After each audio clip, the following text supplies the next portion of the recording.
તમારું નામ? મારું નામ મંજીભાઈ સોલંકી, રાષ્ટ્રીય પંચાયત એકતા મંચ, રાષ્ટ્રીય અધ્યક્ષ, રાષ્ટ્રવાદી કોંગ્રેસ પાર્ટી, ગુજરાત પ્રદેશ સચિવ. બોટાદમાં શું હાલે છે?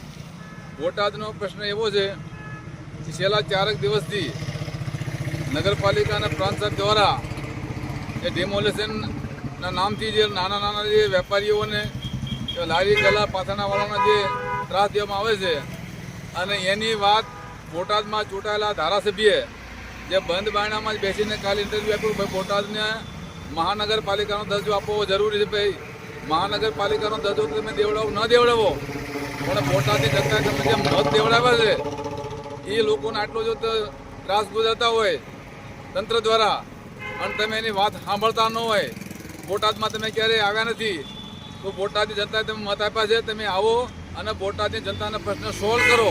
ન તો આની આ જનતા જે છે તમને 2027માં ઉભો રહેવાનો મોકો નહીં આપે. મારું નામ મંજીભાઈ સોલંકી, રાષ્ટ્રીય પંચાયત એકતા મંચ, રાષ્ટ્રીય અધ્યક્ષ. હું બોટાદમાં હાલે? બોટાદનો પ્રશ્ન એવો છે કે બોટાદની જનતાએ છેલ્લા 27 વર્ષના શાસનને ફેરવી બીજેપીના અને આમ આદમી પાર્ટીના એક ઉમેદવારને જીતાડ્યા હોય, પણ જીતાડ્યા પછી કોઈના ફોન ઉપાડતા નથી, જનતાની વાતને વાંચા આપતા નથી અને બોટાદમાં કંઈ દેખાતા નથી.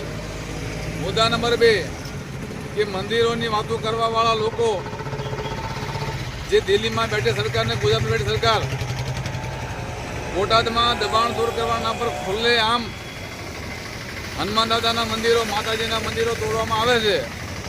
નથી સરકાર, નથી તંત્ર કોઈને મદદ કરતું, બોટાદના ધારાસભ્ય એના બારામાં શબ્દ બોલતા નથી. તો બોટાદની જનતાને જાણવું જરૂરી છે કે આપણે જેને મત આપી છીએ, આપણી વાતને વાંચા આપે છે, આપણી સાથે ઉભા રહે છે, એવા લોકોને ચૂંટવા જરૂરી છે. અને જે એમએલએ ખોવાઈ ગયા છે એને મારી વિનંતી છે કે બોટાદમાં આવો અને બોટાદની જનતાને પ્રશ્ન સોલ્વ કરો. જય ભીમ, જય ભારત, જય સંવિધાન.